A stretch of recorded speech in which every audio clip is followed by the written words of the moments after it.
Guess what? I'm back. Welcome everyone to the New Fly Fisher. I'm your host, Bill Spicer. On this week's show, we're in northwestern Ontario and our species is smallmouth bass. We're going to talk about smallmouth bass throughout the season. Your techniques will change as the season progresses. It's going to be a great show, so stay with us. We'll be right back.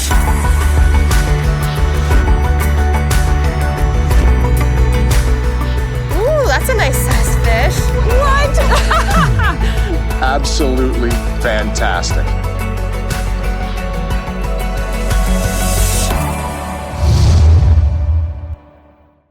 The New Fly Fisher is brought to you in partnership with Destination Ontario, Orvis Fly Fishing, Scientific Anglers, Trout Unlimited, WeatherTech Canada,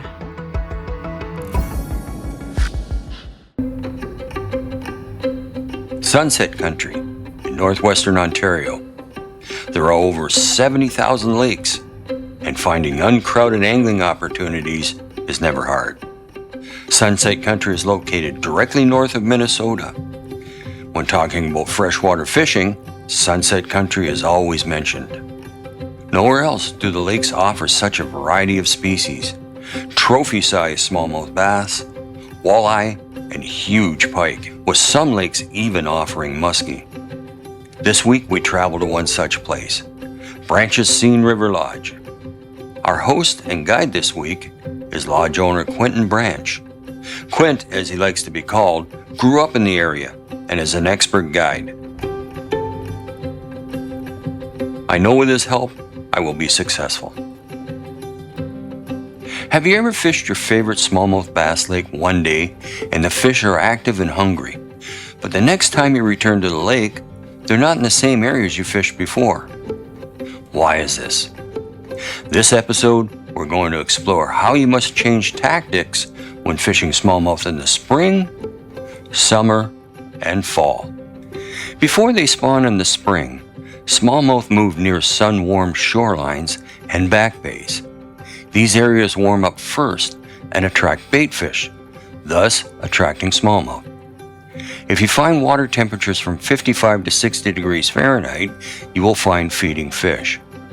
They feed there until the shoreline water temperatures reach 65 to 70 degrees, and then they begin spawning in 2 to 6 feet of water. Consistent pre-spawn fly fishing is best with subsurface imitations of minnows, leeches, and aquatic insects. The best topwater action is around late spring, after fish recuperate from spawning.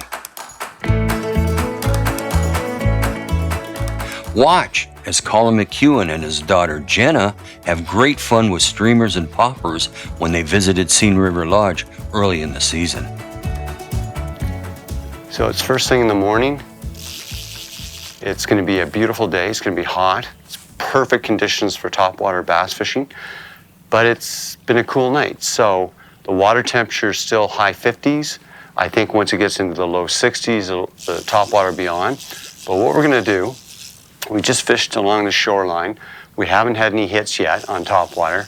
So I'm gonna switch to a subsurface. I'm gonna fish the ledge, the drop-off edges down below, and see if I can move a fish. Meanwhile, Jenna will continue to use the popper, and between the two of us, we'll figure this out. And I think we're going to get some bass here very shortly. And as it gets warmer, it's going to get really exciting.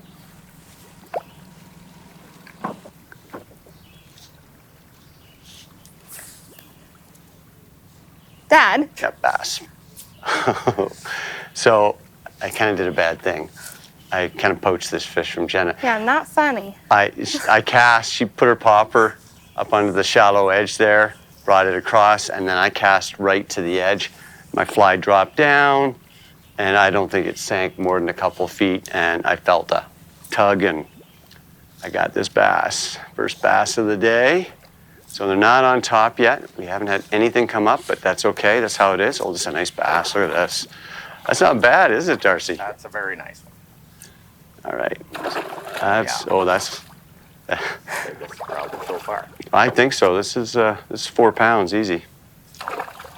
Wow. Whoa! Oh, that's a big bass. Look at that. All right. Look at that. Support it. I see more bass. Look at that. And Jenna says she sees some more bass. That's perfect. But this is what we're looking for. I'm gonna quickly pop the fly out here. There we go. Oh, look at that fish. That is absolutely gorgeous. And what's incredible, as I release this fish, I want to get her in the water quick. I can see the lodge right there. We're 2 minutes away from the lodge. And Jenna's seen fish first thing in the morning, and it's gonna be a great top water day.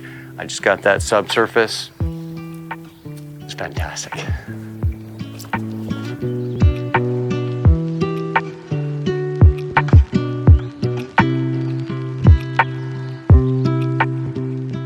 Areas you should fish are rocky points, sunken islands, and reefs. These are huge fish attractors. Always fish a sunken island thoroughly, as you never know what side the fish are feeding on. Most poppers that are commercially sold have a weed guard attached. When fishing smallmouth, we like to remove this guard, as most of the structure we fish is rock and wood. Also, coloring the bottom of the popper black with a felt pen helps the fish see the popper when the skies are bright.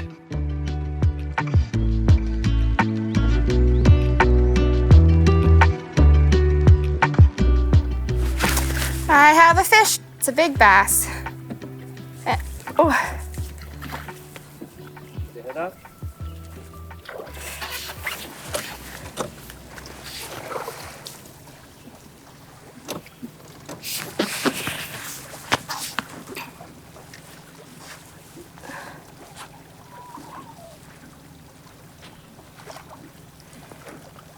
Thank you, Daddy. Thanks, Dad. That's an awesome fish.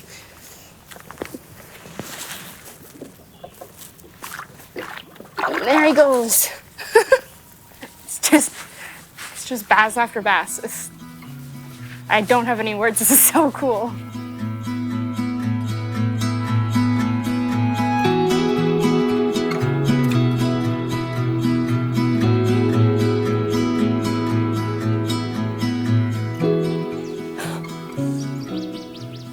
I have a fish on, never mind. Got distracted by your fish, just barely even felt him.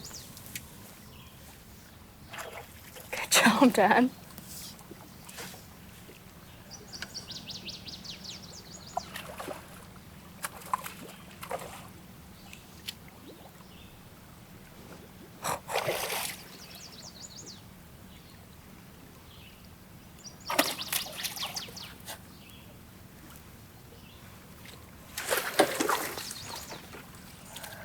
Now that's a smallmouth.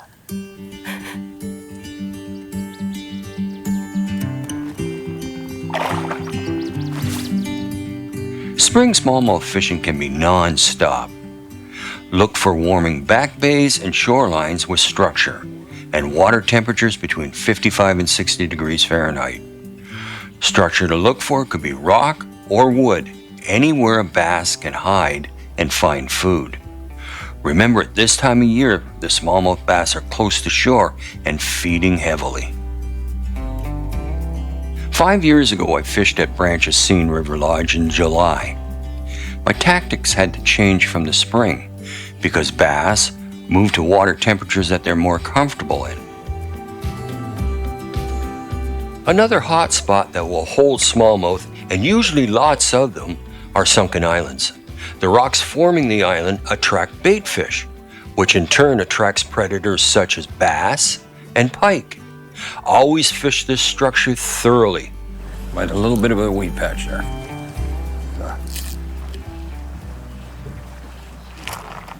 Fish on. Don't know if it's a pike. Well, that's a small one. Right beside the weed. Right beside the weed. Good smallie, too, yeah. Very nice. Very nice.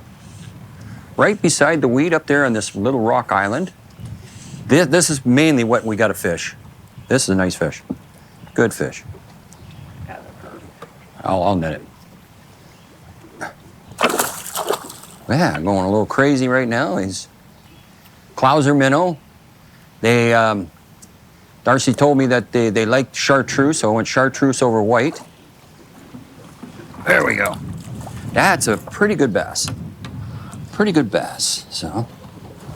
This is not a bad bass. This is more like it. I would think that's, 15 inches long, 16 inches long. Nice one. And,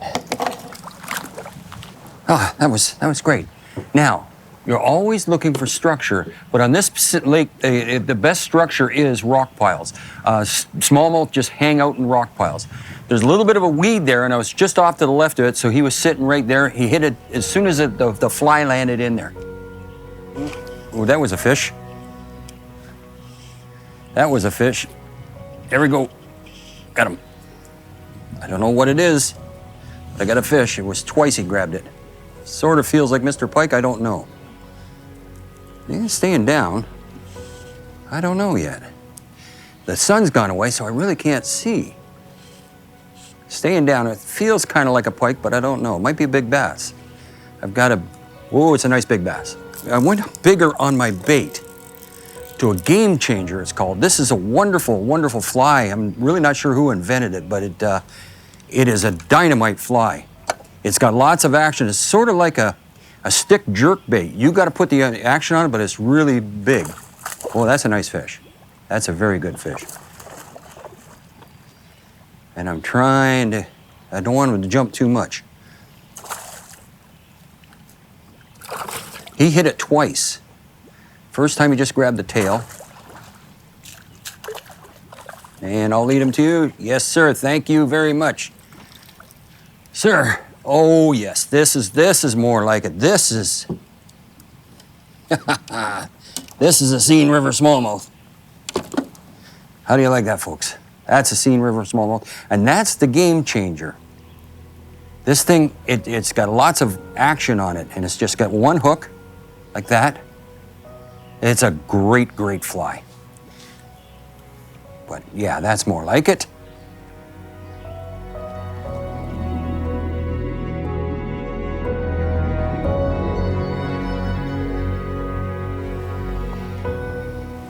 Got a great rock pile here. Coming up. Fish on. Game changer. Got the, whoa, yeah. I'm using a heavier rod to cast this. This is a very heavy system. But the bass seem to like it. The game changer is really a big fly, heavy. It's tough to cast with a 6-weight. So I've gone to an 8-weight here. That's a hungry bass, because that's a big fly. Thank you, sir. Yeah, there we go. Yeah. Now I put a stinger hook on it. Just a piece of wire and another hook, because the game changer, the hook is up front, so they got to more or less swallow it, and that fish is just too small. But with the stinger hook on there, it really makes a difference. Not very big, but it'll do.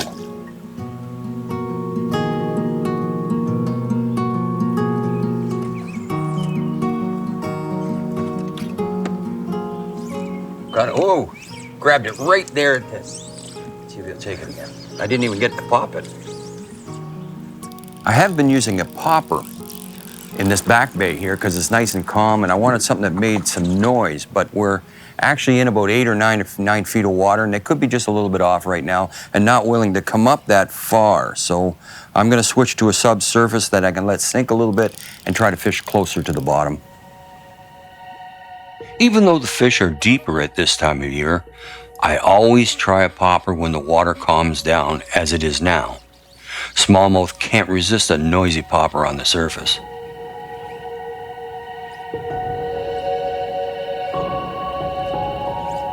Missed it. Got it that time.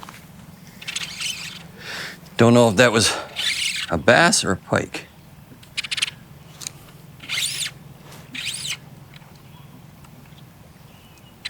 And the way it's fighting, I think it might be a pike. We'll see. Yeah, it's staying down like a pike. Don't know yet. Oh no, big bass. Big bass. You just don't know in these waters. I've had so many pike that you get a little weary of the weeds. Trying to manage my line and get them on the reel. But this is a good bass. He struck at it once, missed, and I just gave it one more pop and he hit it.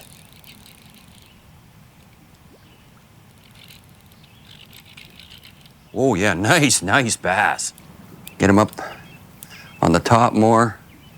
Very nice bass. Wow. Okay, I think he's about ready. Thank you, sir. Thank you, sir. Wow. Now this is a good bass. There you go. It's a good bass. Not huge. I called it a lunker, but it looks magnified more into the water. But yeah, on top water, this is fun.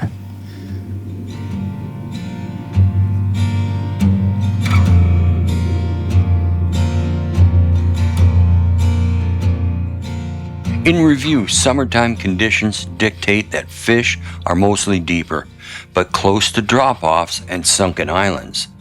This way they have easy access to shallow water and bait fish, then retreat to deeper, cooler water they are more comfortable in.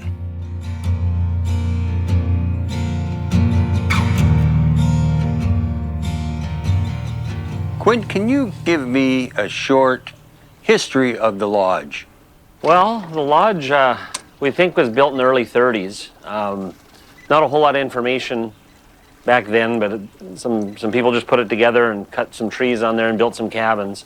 My parents bought it in 1967. At that point, it was still a train-in camp. You cut the train in and got off a little path and walked into the camp. My wife and I bought it in 2001, so we've had it a couple of decades now. And my parents, the first 35 years that our family had it, modernized it with a road to the highway, with electricity and running water and stuff like that. And since then, we've kind of just built on what they've already started. I'm back now in September, and unexpectedly, the weather's still pleasant. So I expect summer conditions. I will have to search for fish. I'm going to concentrate on land points, sunken islands, and sudden depth changes.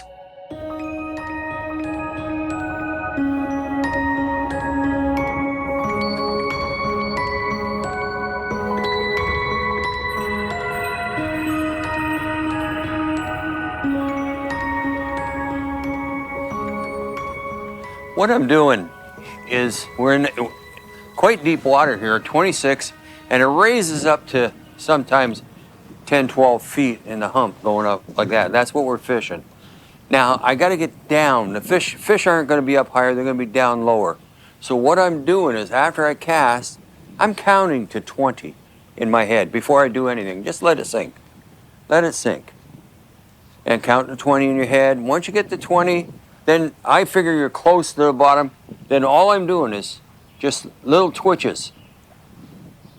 Like that. And that should get something to the head.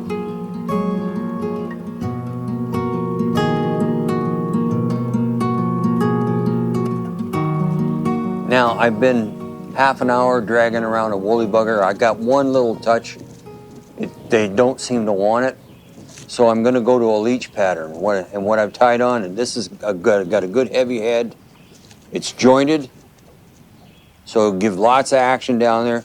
And I'm going to twitch it as close to the bottom as I can. And we're in like 20 feet of water. I'm going to have to count it down again, 20, 30 seconds before I start adding any action. That should get it to the bottom. With my sink tip line and the weighted head on this, should be good.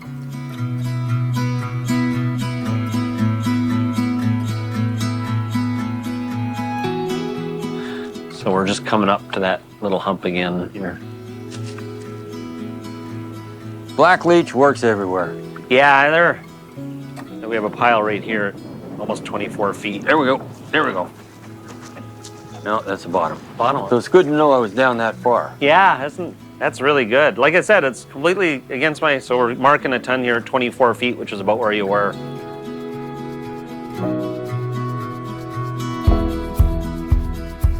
And keeping with our rule of telling it like it is, we fished hard all day and were not rewarded. Time to go back and regroup and decide what we will do tomorrow. We were, however, treated to some nice northern lights to end the day.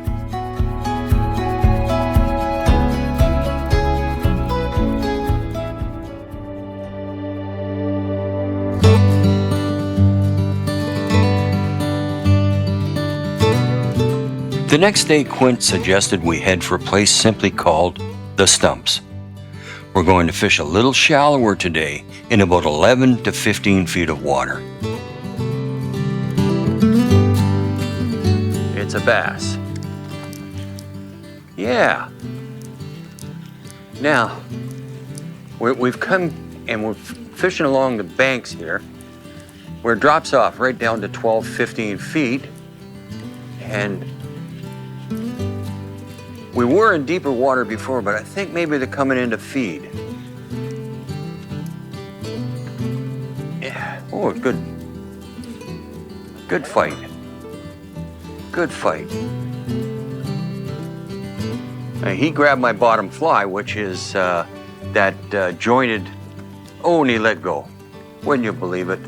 Oh, well. You know, folks, that's the way my luck is running this week.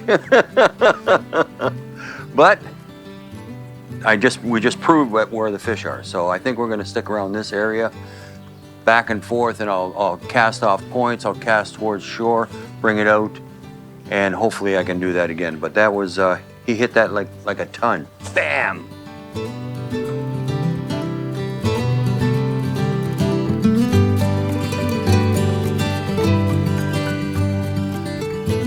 Quint, you got some really well-equipped boats here.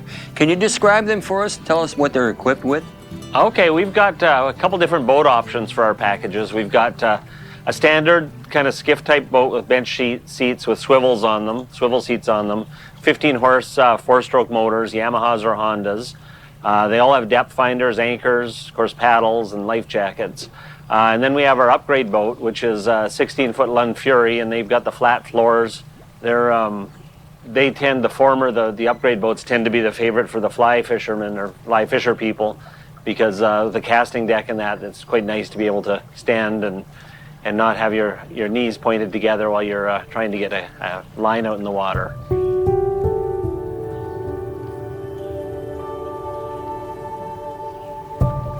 Fish on. We're fishing again like we were yesterday, between the stumps and the shoreline. And I think it's a little pike, I'm not sure. Sun is at a different angle today. I gotta tighten my... There we go. Just a little guy. Yeah. But there will be big guys. Oh yeah. Where little guys are, big guys are too. Now what we're doing is the beginning of the stumps is here and the shoreline. This has been a hot spot for us, and Quint says it's been a hot spot most days. If for some reason they want to hang around here, there's a lot of wood and boulders on the bottom here that we can't see. So that's the structure they want. So it's between the stumps and the shoreline. We've got nothing in the stumps. It's between the shoreline and the stumps. And that's on Quint's map that he gives you when you come here. He'll take you around, show you everything. You got a detailed map. Quite easy. Now, we've run into a situation. The wind is coming this way and it's blowing quite hard. If I was to do a normal overhead cast, the fly would be blown into me. and especially with these weighted systems. I'm going to show you a cast here. It's called a water load cast, and I'm going to use my back cast as my presentation cast. So what I do is I turn around and I get a cast going away from the wind. I let the fly hit the water, and then I pick it up and throw it. And you can get all the line out completely.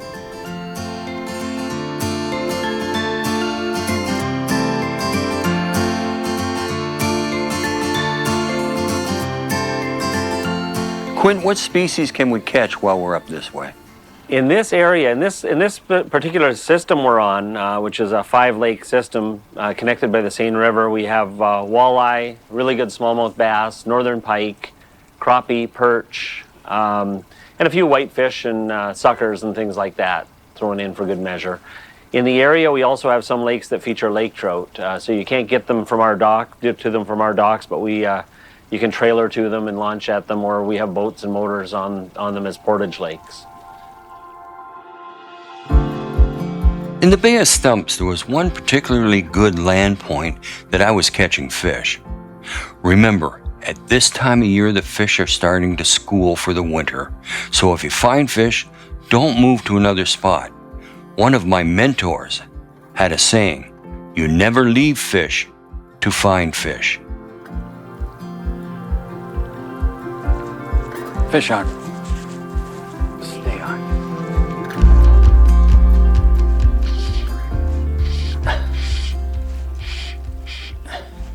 Staying down. Staying down. Sounds like a bass then, no?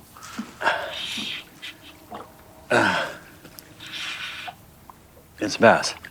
Bass? Yep. Little guy.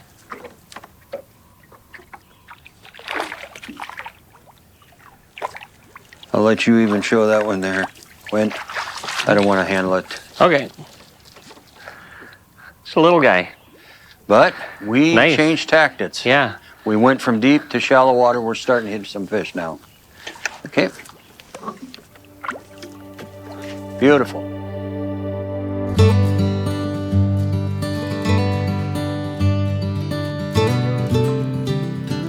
Now, the rods we used on this episode are 3 rods that I like to bring in the fall. 2 are 6 weights, which is normal for me for smallmouth bass, and 1 is a 9 weight. Why the 9 weight?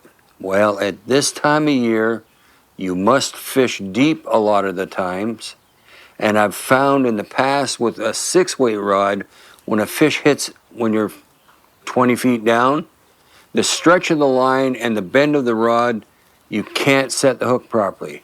With a 9 weight, it's got enough backbone. When I lift up, it sets the hook. That's the reason I use that. Now, let's talk about the 6 weights. They're rigged up differently. First is a floating line with a popper. We occasionally at this time of year will run into popper action. So you got to be ready, or subsurface action that's close to the surface. A floating line is best for that. Then I have an intermediate sinking line, but I've also added a sinking leader to it because I wanted to get it down to around 8 or 9 feet if I can, maybe 10 feet, because the bass at this time of year are down there. Now with the 9 weight, I have a full sinking line on it. This is for getting down and fishing the humps. It's strong enough to set the hook. The full sinking line with, I actually have weighted flies. They get down 15 feet or better. Where I found most of the fish today were in between 10 and 15 feet. So this is what I used, and it was perfect for that. And when the fish hit, I was able to set the hook. The reels that I'm using are to match the size of the rod. So these are 6 weight reels and a 9 weight reel. I bring an extra rod only because, and it's back in my cabin, in case I break one, because you never know what's going to happen. So that, in a nutshell, is your equipment. Fish on. Okay. Oh boy, we have found a honeypot of fish. This one hit so hard, it stripped the line right through my fingers right away. I'm hoping it's a bass. Oh man, yes. Man, oh man. And it ran right at us. I've never had a bass do that. Run right at me. Salmon do that. This is, oh, do you believe that? It counts. Yeah, that one, I'm counting that one, Yeah. folks. I'm counting that one. I'm voting with you. But we've gone exploring. We fished deep, we fished shallow. We're actually fishing in about 12 to 15 feet right now. And I'm casting out and I'm counting it down till I'm figuring around 10 feet and then I start retrieving it. That seems to be the trick today. And that one hammered it. And it was from here to here before I even knew it. It was crazy good.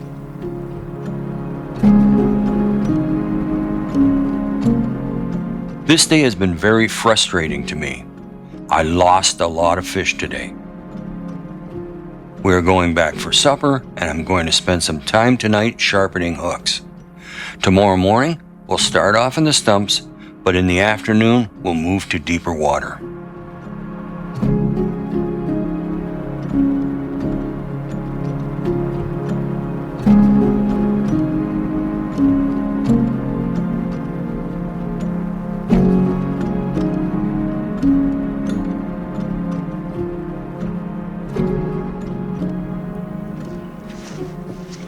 Yep.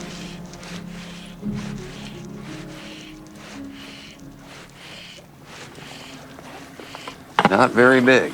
I don't know if it's a pike or a bass. Can't see. Little bass? That was a small bass. And it hit my Scotty's McFly. Right there, the silver and orange. Bass seemed to really like that fly.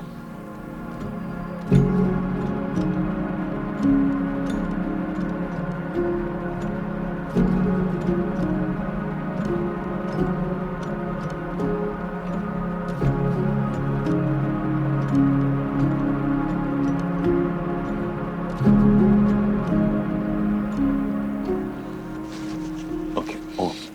Yep. I don't know. You see what it Fishing the was? stumps again. It's the only place we found consistent fish, but they're not very big. Another smallie, but it's a small smallie. Bring it up here in a second. There we come. And hit Scotty's McFly again. There we go. Great.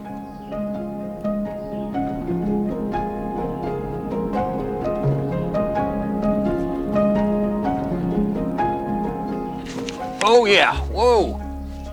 Whoa. That was a heck of a hit. Oh.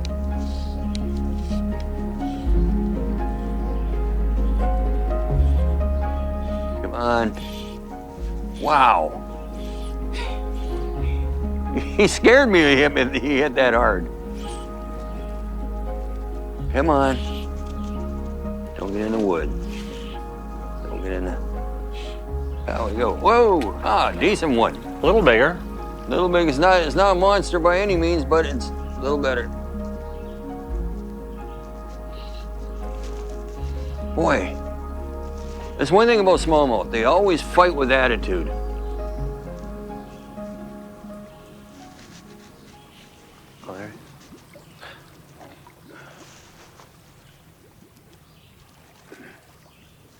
Oh my God.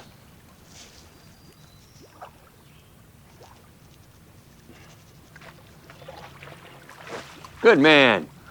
Now that's a little better fish. It's not huge, but it's a little better. Oh, took the black bugger? Quint and I had been discussing why most of the fish had been small. He said the bigger fish at this time of year usually have moved to deeper water. He suggested that we explore some deep underwater humps close by. Traveling over to the deep water, I took time to change up flies. Now, how do you find these humps? This is when a sonar is worth its weight in gold.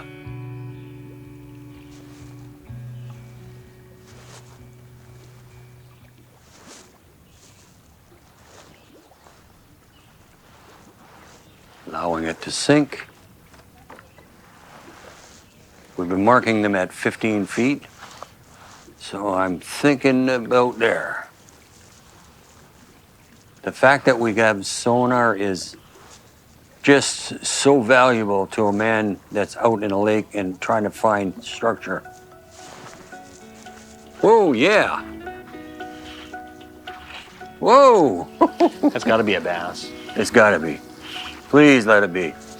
or a great white shark. Yes. Jaws. Turn that off. Let's see what we got. I can see something coming up. That's my first fly. It hit the orange. And we just marked, wow, we just marked a fish. Wow. I think that's probably On the, 15 on the sonar.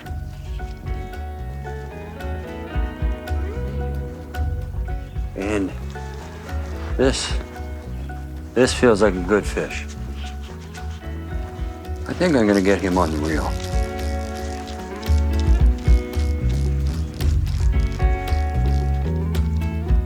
We're fishing a hump, and what we're doing basically is finding the fish, and I'm trying to get down to as far as they are, and drifting over them, and just twitching as much as I to make it.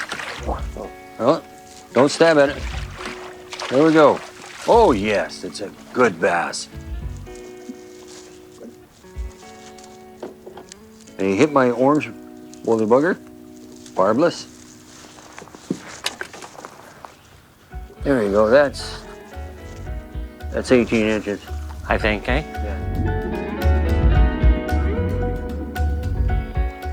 Man, that was more like it. We searched and searched and searched. We found a lot of small fish.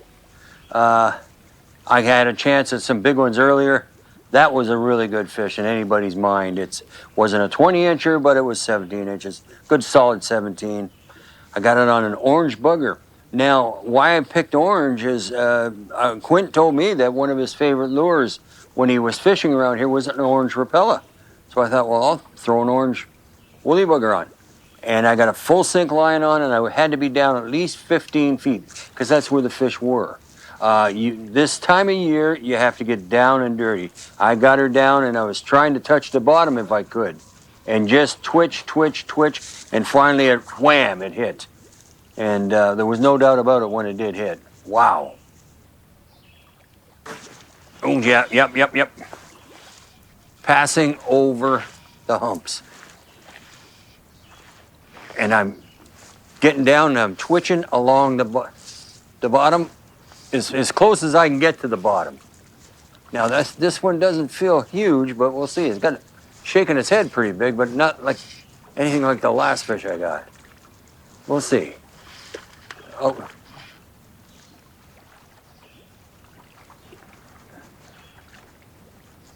Look at that. Even they fight with attitude. You gotta love smallmouth. They never give up.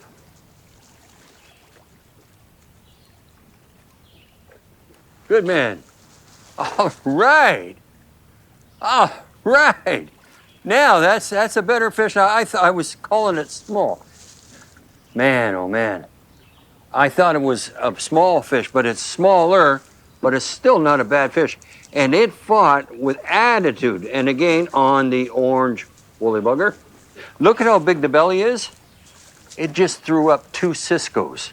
So it's got a belly full of minnows right now, and it was still feeding. So these fish can be voracious at times. And away he goes.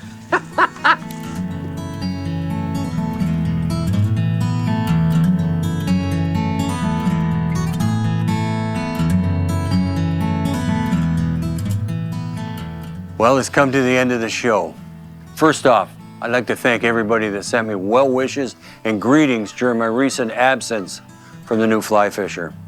Thank you, it meant a lot.